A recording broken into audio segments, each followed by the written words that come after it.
Bismillahirrahmanirrahim. Assalamualaikum warahmatullahi wabarakatuh.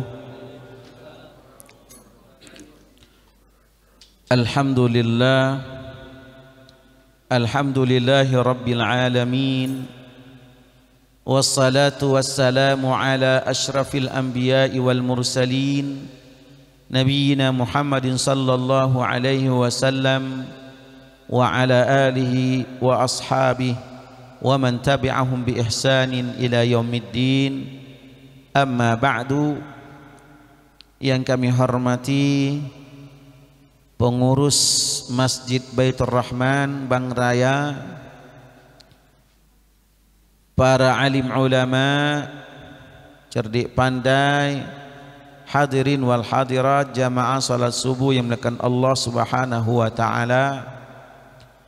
Alhamdulillah, dengan izin Allah Subhanahu wa taala, subuh kali ini, bahkan mulai dari malam tadi, ada beberapa jamaah yang hadir di masjid ini dalam rangka meningkatkan iman dan takwa kita kepada Allah Subhanahu wa taala.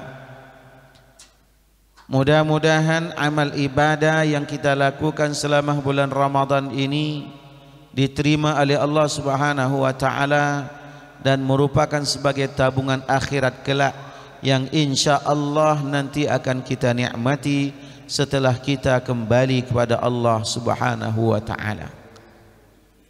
Hadirin wal hadirat yang berbahagia, kalau boleh kita bertanya, kenapa puasa itu disyariatkan? Ada beberapa jawaban yang insya Allah akan kami sampaikan pada pertemuan subuh kali ini. Yang pertama, puasa itu disyariatkan untuk mendidik kita agar kita menjadi orang yang jujur. Kenapa hadirin menekan Allah Subhanahu wa taala? Karena puasa adalah ibadah yang sangat rahasia. Tidak ada yang mengetahui kalau kita berpuasa kecuali kita, dan yang maha tahu adalah Allah Subhanahu wa ta'ala. Kita bersahur di rumah, mungkin nanti di luar rumah kita tidak bersahur. Kita mungkin bisa menyembunyikannya di hadapan keluarga kita, tapi mungkin kita tidak bisa menyembunyikan amal kita itu di hadapan orang lain. Mungkin kita akan bercerita. Makanya kata Rasulullah sallallahu alaihi wasallam, puasa itu adalah perisai. Bahkan dalam hadis qudsi dikatakan Allah, kullu amali ibni adam lahu illa siyam fa innahu li wa ana ajzi bihi. Setiap amal ibnu Adam itu adalah untuknya kecuali puasa, kata Allah. Fa innahu li, sesungguhnya puasa itu untuk aku, kata Allah. Kenapa hadir melakukan Allah Subhanahu wa taala? Karena puasa adalah ibadah yang sangat rahasia. Melalui puasa ini pula kita harus merahasiakan amal kita dan mendidik kita, jiwa kita, agar kita jujur. Hadirin melakukan Allah Subhanahu wa taala, kalau seandainya semua kita yang menjalani ibadah puasa di seluruh dunia ini hadir dalam jiwanya sikap jujur, maka amanlah dunia ini. Hadirin melakukan Allah Subhanahu wa taala, kejujuran ini hilang dalam kehidupan kita. Maka Rasulullah sallallahu alaihi wasallam mengatakan, hendaklah kalian berlaku jujur, karena kejujuran akan membawa kita kepada kebaikan, dan kebaikan itu akan menghantarkan orang ke surga. Dan tidaklah seseorang itu selalu berlaku jujur, melainkan ia ditulis, dicatat sebagai orang yang as-siddiq, orang yang dapat dipercaya. Hadirin menekan Allah Subhanahu wa taala. Kisah yang pernah terjadi pada zaman tabi'in. ada seorang bernama Mubarak, seorang budak dari daratan India yang berjalan kaki dan akhirnya sampailah di Persia. Ketika itu Persia adalah wilayah Irak dan Iran.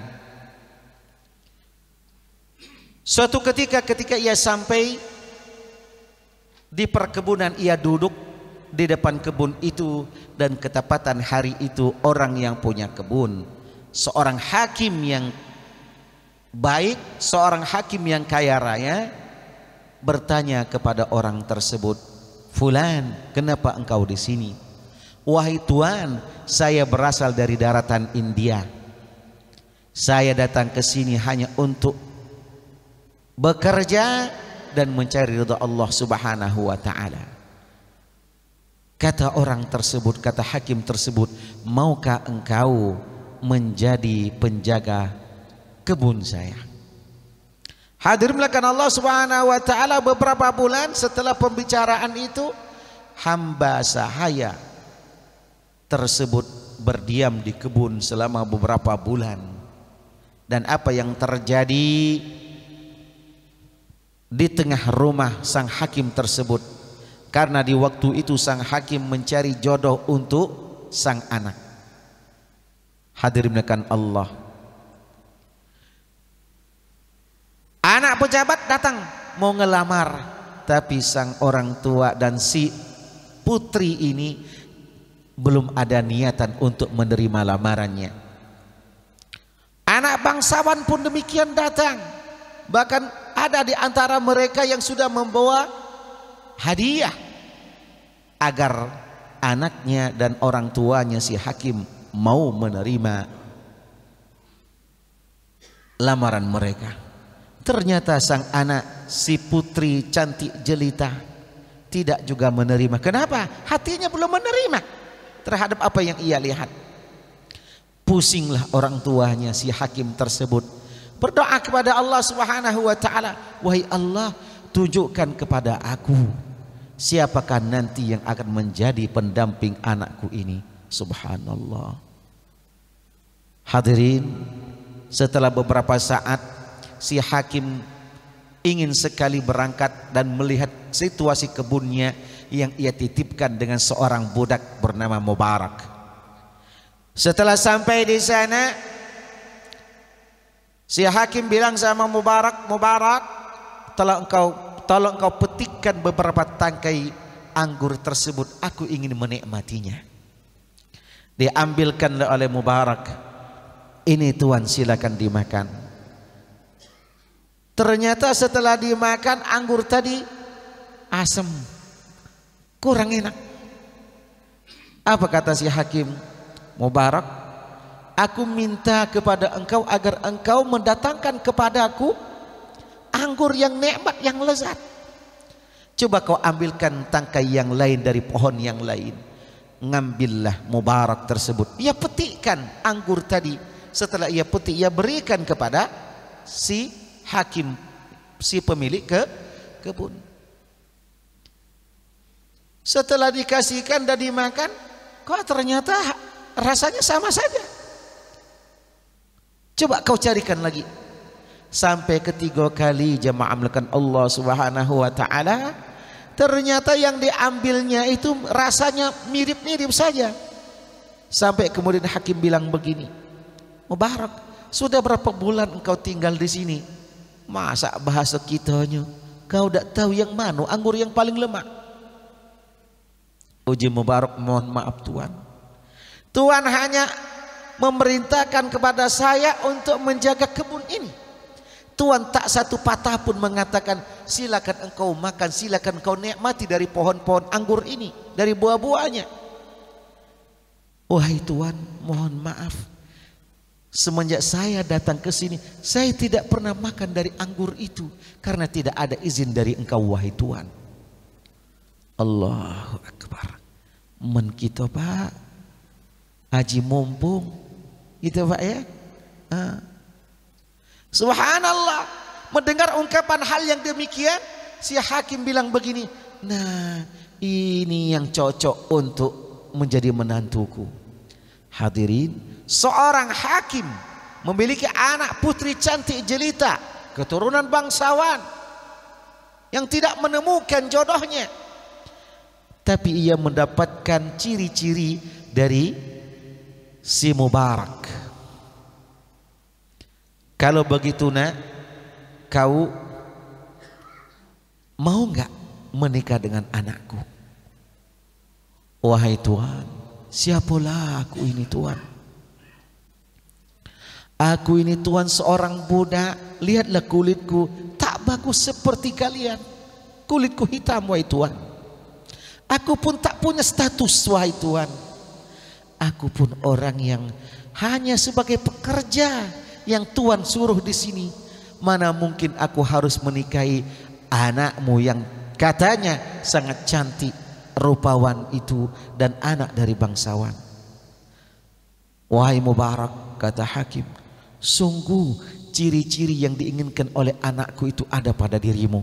Kalau engkau siap, yuk kita balik. Masya Allah. Kau ikut aku ke rumah. Setelah sampai, si hakim langsung ngobrol sama istri dan anaknya. Apa kata anaknya? Wahai ayah, jika itu memang pilihanmu dan engkau reda dengan dia, apapun statusnya, bagaimanapun bentuk rupanya, wahai ayah, aku siap menjadi istrinya. Allahu Akbar, berlinanglah air mata dari ketiga orang tersebut. Lantas sang ayah menanyakan kepada sang istri, wahai istriku, bagaimana pendapatmu? Wahai suamiku, jika engkau sudah reda, jika anak kita sudah menerima, maka tidak ada halangan bagiku kecuali untuk menerimanya. Jamaah melakukan Allah Subhanahu wa ta'ala. Adakah hari ini kita mendapatkan orang seperti itu yang siap menikahkan anaknya dengan orang yang status sosialnya mungkin berbeda dengan dia? Jauh. Mubarak, istriku sudah setuju dan anakku sudah siap. Siapkah engkau menikah? Siap Tuhan. Tuhan, aku tidak punya apa-apa Tuhan. Sebagai maharnya gampang. Ini ambillah sebagai upahmu engkau menjaga kebunku selama ini, dan buatlah ia sebagai mahar. Allahu Akbar. Hadirin menekan Allah Subhanahu wa ta'ala. Menikahlah mereka.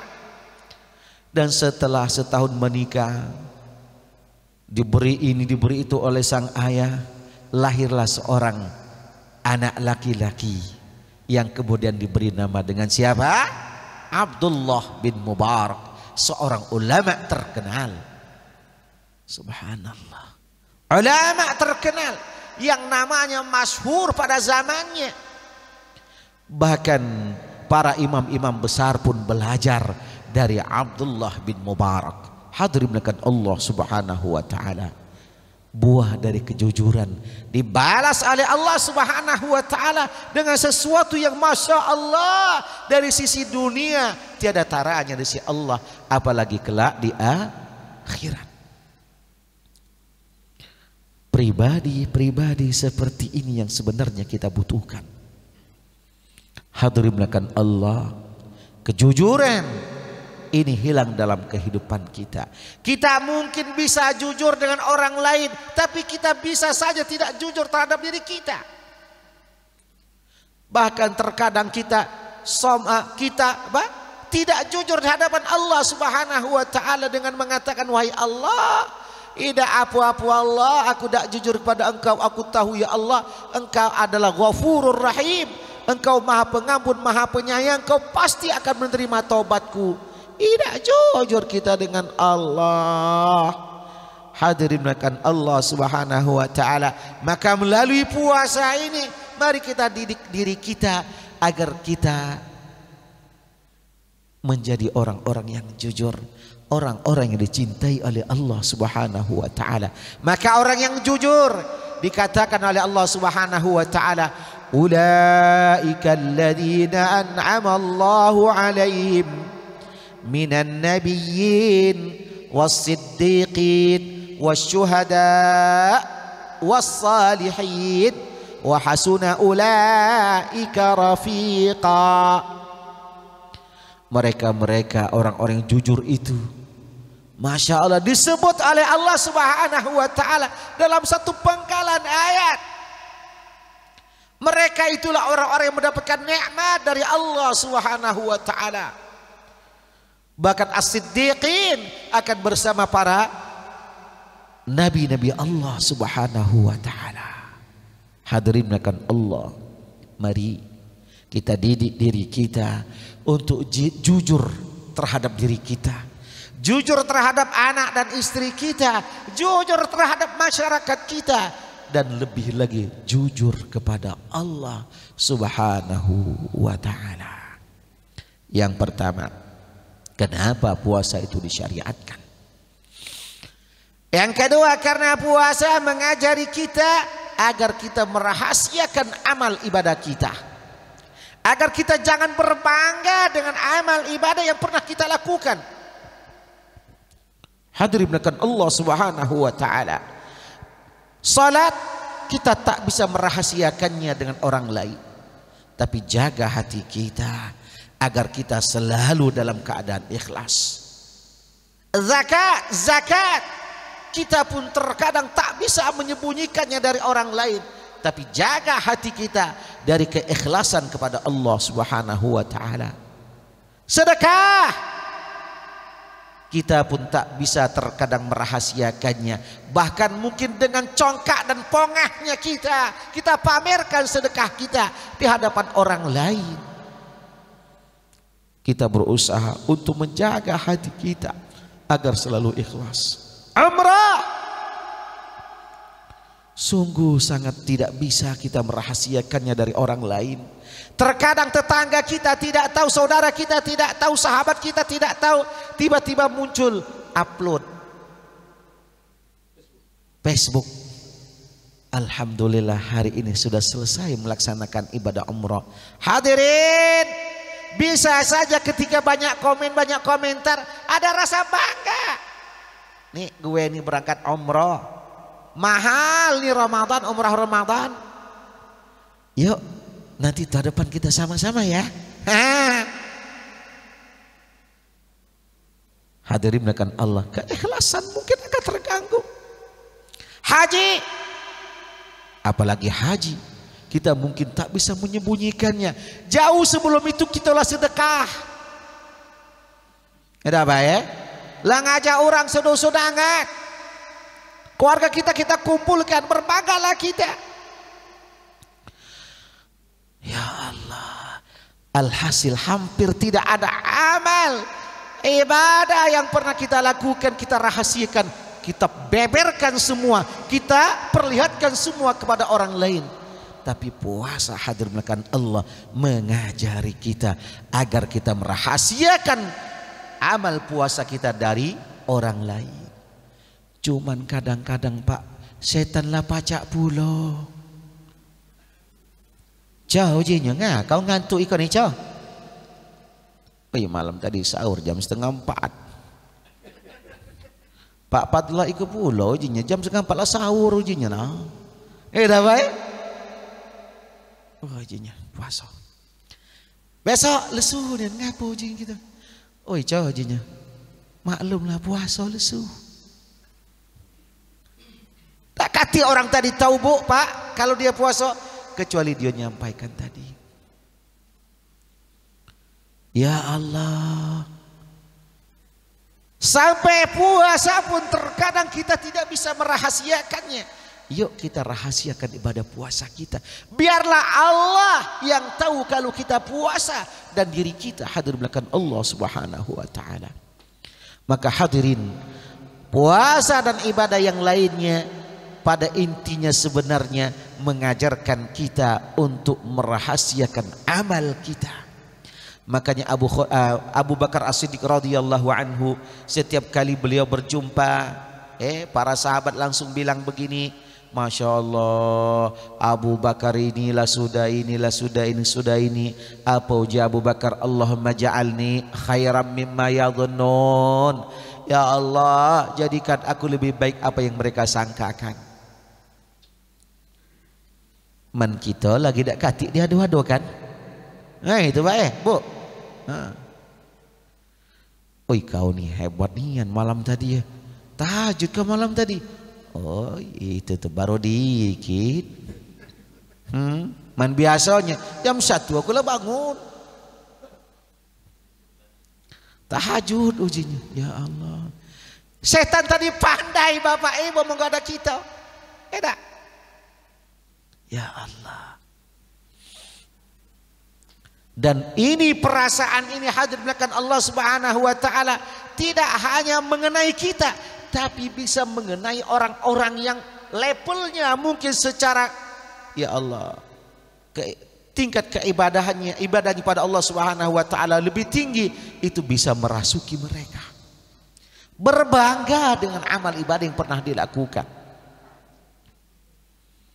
Oi, kau lah berapa kali haji? Belum jauh. Oi, aku kau alhamdulillah lah dua kali. Sekali aku berhaji biasa ujinya, yang kedua kali aku haji plus ujinya.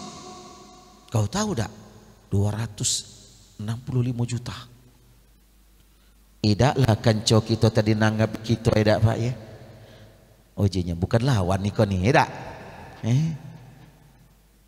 Tapi hadir belakang Allah. Lihat siapa yang tahu cerita kita sudah berangkat haji 2 kali dengan harga yang sangat mahal. Kita dewek Pak. Tadinya kita ikhlas uji setan. Mantap. Dapat kawan aku ujinya hari ini. Oi kau tahu tak?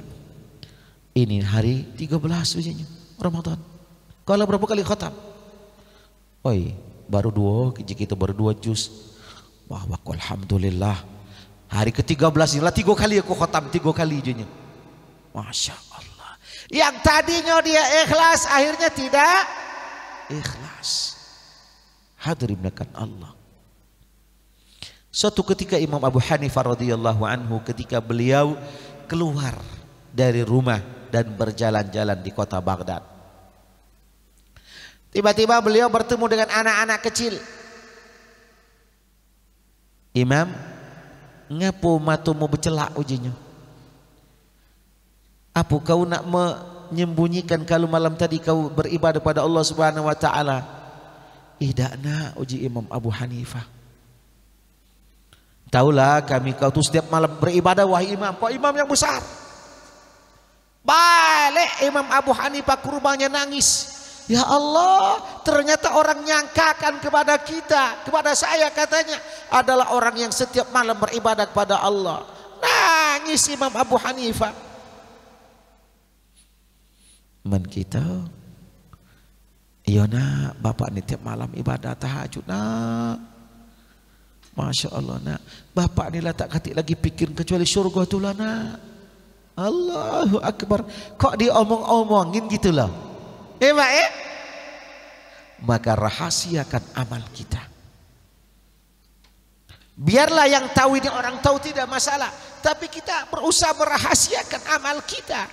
Jangan sampai ada orang tahu. Kalau orang tahu kadang-kadang Bapak Ibu kita rasa riak sombong tadi muncul.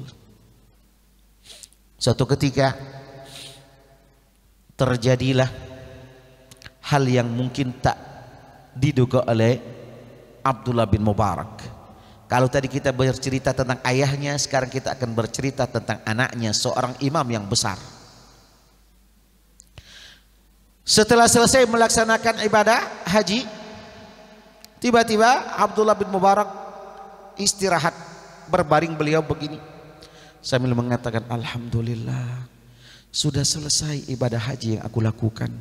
Mudah-mudahan apa yang kami lakukan diterima oleh Allah Subhanahu wa taala. Tertidurlah Abdullah bin Mubarak malam itu, dan ketika di malam itu beliau bermimpi dan mendengar 2 malaikat yang sedang berdialog.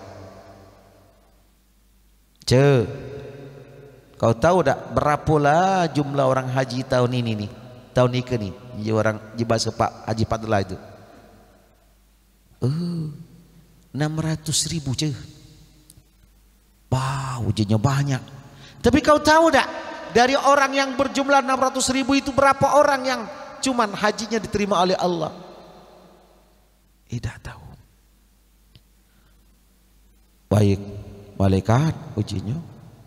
Kau tahu tak, yang menyebabkan orang itu hajinya diterima adalah seorang Ali bin Al-Mufiq Ad-Dimashqi Al-Iskafi. Seorang bernama Ali bin Al-Mufiq dari Damaskus, seorang tukang sol sepatu. Nah, terbangunlah, tekanjatlah bahasa kami itu, tak tahu mana bahasa orang Sikoni ya. Tekanjatlah akhirnya dia bangun. Ya Allah, ternyata ada orang yang lebih lagi daripada aku. Tadi kan ada merasa dikit Pak Abdullah bin Mubarak. Alhamdulillah, mudah-mudahan amal kita lah diterima oleh Allah Subhanahu wa taala. Rupanya uji malaikat itu, ibadah haji kamu diterima oleh Allah oleh karena seorang yang bernama Ali bin Mufiq Ad-Dimashqi Al-Iskafi, seorang tukang sol sepatu. Setelah terbangun hadir melakukan Allah Subhanahu wa taala, Abdullah bin Mubarak langsung mengadakan perjalanan 1 bulan berjalan kaki Pak. Menuju kita ngapoi nyapek-nyapekkan, nyerikan badan baik, jalan kaki cuma nak nyari orang yang bernama Ali bin Mufiq Ad-Dimashqi. Setelah sampai ke Suriah, ke Damaskus, beliau bertanya, adakah di antara kalian yang kenal dengan seorang Ali, tukang sol sepatu itu? Orang agak keheranan. Ini orang pakaiannya bagus, rapi, terlihat wajah bersih berseri-seri, kok nyari seorang Ali, seorang tukang sol sepatu? Ada apa? Cari ke sana kemari, akhirnya berjumpalah hadir menekan Allah Subhanahu wa taala. Benarkah Anda yang bernama Ali bin Mufiq Ad-Dimashqi, seorang tukang sol sepatu? Benar Tuhan. Tapi Tuhan tahu dari mana dengan aku, dengan nama aku persis itu dari mana Tuhan tahu? Aku lihatkan Tuhan ini bukan orang sini, dan aku lihat dari pakaian Tuhan, Tuhan bukanlah orang biasa. Kok tumben-tumbennya datang ke sini? Hadirin menekan Allah. Akhirnya Abdullah bin Mubarak bercerita seperti cerita yang di awal tadi kita ceritakan. Jamaah, nah coba kau ceritakan dengan aku, cak mano doamu dikabulkan oleh Allah, dan semua orang yang berangkat haji tahun ini hajinya dikabulkan karena engkau, kata Abdullah bin Mubarak. Berkisahlah akhirnya Ali bin Mufiq Ad-Dimashqi. Hadirin melakukan Allah Subhanahu wa taala, kata Ali bin Mufiq, wahai Tuan. Dia belum bertanya siapa nama, belum tanya Ali bin Mufiq. Dia ceritalah dulu. Tuan, pernah satu malam katanya istriku ngidam. Kepingin ya nujinya.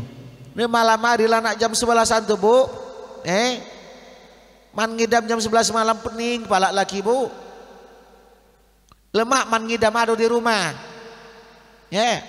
Nak nyari di kota Palembang ini, dari pojok ke pojok, dari bucu ke bucu udah dapat gitu, kadang-kadang mungkin ada. Mau ya tahan-tahan sih ngidamnya. Nah ini agak aneh malam itu ngidam, kenapa? Mencium bau masakan yang sangat lezat datang dari kejauhan. Bang, aku kepingin bang masakannya dimasak oleh orang itu bang. Bang tolong kau carikan sumbernya di mana bang. Beli bang berapapun harganya bang, yang penting aku kepingin makanan itu.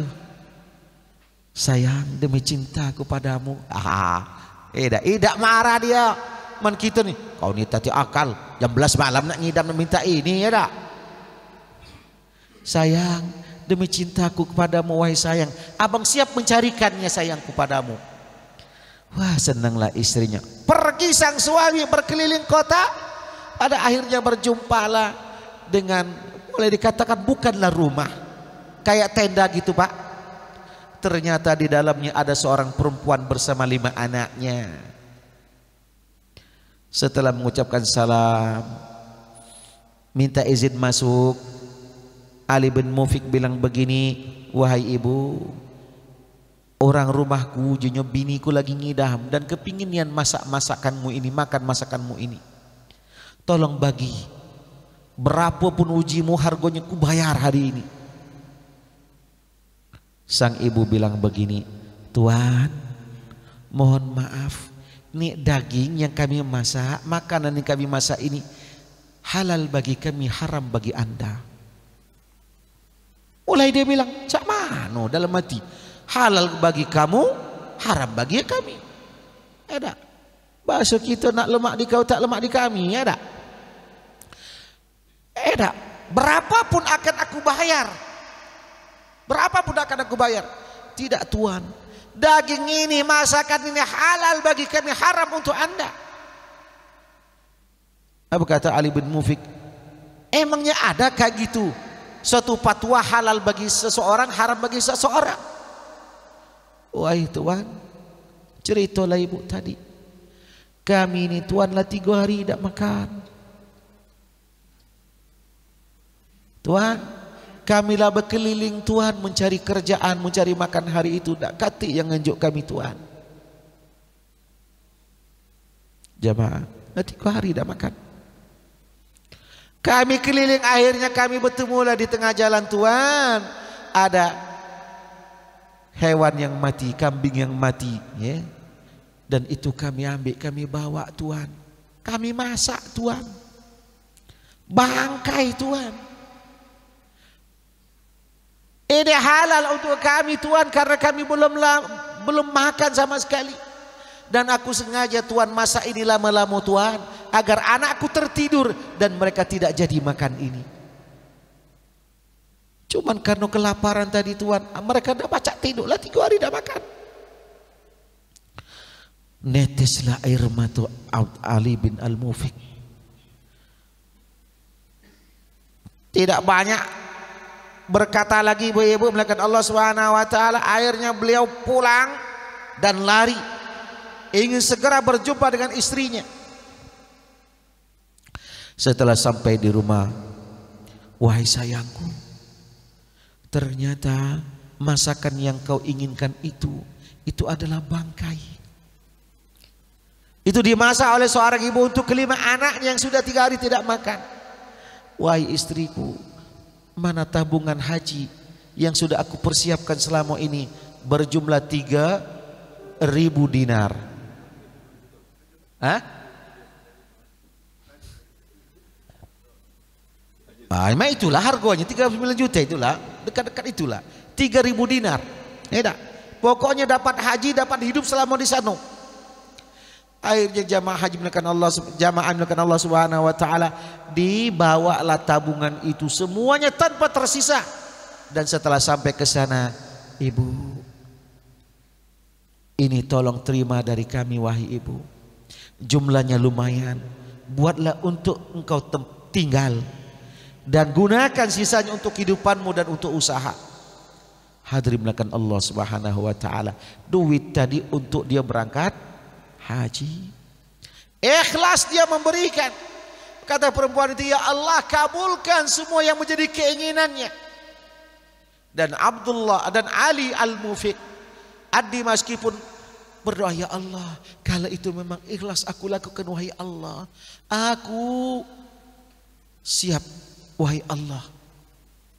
Ia berdoa pada Allah Subhanahu wa taala, ya Allah, kabulkanlah semua permohonan orang yang sedang melaksanakan ibadah haji tahun ini. Allahu Akbar. Maka hadirin melakukan Allah Subhanahu wa taala, doanya dikabulkan oleh Allah Subhanahu wa taala. Oleh karena doanya itulah, meskipun dia tidak berangkat haji, dia dihajikan oleh malaikat dan doanya dikabulkan oleh Allah Subhanahu wa taala. Tak tahu nih siapa orang ini. Maka Abdullah bin Mubarak langsung mengambil tangannya dengan menciumnya. Wallahi anta waliyullah. Demi Allah engkau adalah wali. Demi Allah engkaulah yang telah memberikan teguran kepadaku. Ngapa ujinya? Emangnya kau siapa? Wahai Tuhan, aku inilah yang disebut oleh orang Abdullah bin Mubarak. Langsung dipeluknya, dia diciumnya. Engkau adalah imam yang besar itu wahai Tuhan. Karena dekat di Facebook udah tahu Pak. Ada. Memang belum zamannya, tapi orang dulu terkenal namanya Bu, Pak. Tapi orang tidak tahu aja. Engkaulah imam yang besar itu. Masya Allah, semua orang ingin berjumpa dengan engkau wahai Tuhan. Diciumnya pula. Tapi apa kata Abdullah bin Mubarak? Wallahi, aku telah berbangga dengan amal yang pernah aku lakukan. Allah tegur aku melalui Anda. Allah tegur aku melalui engkau. Engkau ternyata doamu dikabulkan oleh Allah. Jiwa sosialmu lebih tinggi dari aku, kata Abdullah bin Mubarak. Ya Allah, ampuni aku wahai Allah. Melalui doa itu, doa orang tersebut, orang yang melaksanakan ibadah haji tahun itu, hajinya diterima oleh Allah Subhanahu wa ta'ala. Hadirin makan Allah. Terkadang kita berbangga dengan pakaian yang kita pakai. Siapa tahu peci haji inilah yang nantinya menjerumuskan kita ke neraka. Karena kita berbangga dengan peci kita ini. Nih lihat nih, gue sudah haji pakai peci putih. Jamaah, siapa tahu sorban kita itulah yang nantinya memasukkan kita ke neraka. Kenapa? Kita berbangga kepada orang lain. Nih lihat nih, gue ahli masjid. Hadirin belakang Allah. Siapa tahu ibadah yang pernah kita banggakan itulah yang nanti menjerumuskan kita. Kenapa? Karena kita berbangga dengan apa yang kita lakukan. Hadirin belakang Allah. Mungkin bisa saja ada orang pakaian yang biasa, tidak diketahui oleh orang, tapi ibadahnya diterima oleh Allah, terkenal di langit, tidak dikenal di dunia, tidak dikenal di bumi. Hadirin belakang Allah, banyak orang itu, banyak orang seperti itu. Maka jangan pernah kita menghina orang yang mungkin keadaannya biasa-biasa, kemudian kita berbangga terhadap mereka. Jangan. Siapa tahu mereka itu adalah wali-wali Allah Subhanahu wa ta'ala. Hadirin belakang Allah. Inilah merupakan pelajaran yang paling penting dari puasa. Puasa mengajari kita agar kita merahasiakan amal ibadah kita. Jamaah melakukan Allah. Zaman sekarang sangat mudah kita untuk membongkar amal ibadah yang pernah kita lakukan.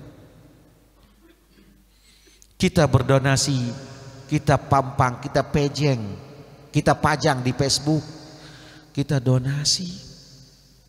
Atau terkadang paling tidak jamaah, kita infak 500.000 tapi minta disebutkan namanya. Alhamdulillah hari ini telah masuk infak wakaf sedekah dari hamba Allah satu, Haji Muhammad, 500.000, hadir dia di tempat. Alhamdulillah, aku hari ini yang infak 500.000. Ngapalah kalau tadi tidak usah disebutkan nama Pak rugi tak? Tidak rugi. Sembunyikan agar kita tadi tetap ikhlas. Wakaf, tulis nama, bagus untuk motivasi. Tapi kalau nama dia yang paling atas, Haji Fulan, Haja Fulana, karpet 10 gulung, masuk kita ke depan pintu. Nak, ngomong dengan anaknya, tengok nak, umak nak yang 10 ini nak. Nak, umak yang 10 ini nak. Orang lain baru 2 nak. Ngapa tadi kita ikhlas, akhirnya kita tidak ikhlas. Maka jamaah melakukan Allah, merahasiakan amal itu adalah hal yang paling penting agar kerahasiaan kita itu terjaga di hadapan Allah Subhanahu wa ta'ala. Maka barang siapa yang berusaha merahasiakan amalnya, ia akan dijaga oleh Allah Subhanahu wa ta'ala dalam segala gerak-geriknya, baik yang nampak ataupun yang tersembunyi. Wallahu a'lam. Ini lah lewat waktunya Pak lah lewat Pak, langsung bayang. Ada 10 poin Pak, baru 2. Manma itu jadwalkan lagi kapan aku kesini agar kita bisa menuntaskan poin-poin itu. Wallahu a'lam bisawab. Mudah-mudahan Allah Subhanahu wa ta'ala memberkati kita. Amin ya rabbal alamin. A'udzubillahi minasyaitonir rajim. Bismillahirrahmanirrahim. Alhamdulillahi rabbil alamin hamdan yuwafi ni'amahu wa yukafi'u mazida.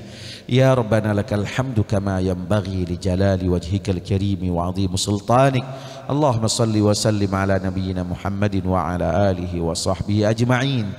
Allahumma ja'al jam'ana hadha jam'an marhuma wa tafarruqana min ba'dihi tafarruqan ma'suman marhuman ya rabbal alamin. Rabbana taqabbal minna innaka antas sami'ul alim wa tub alaina innaka antat tawwabur rahim. Rabbana atina fid dunya hasanah wa fil akhirati hasanah wa qina adzabannar. Walhamdulillahi rabbil alamin. Wassalamu alaikum warahmatullahi wabarakatuh.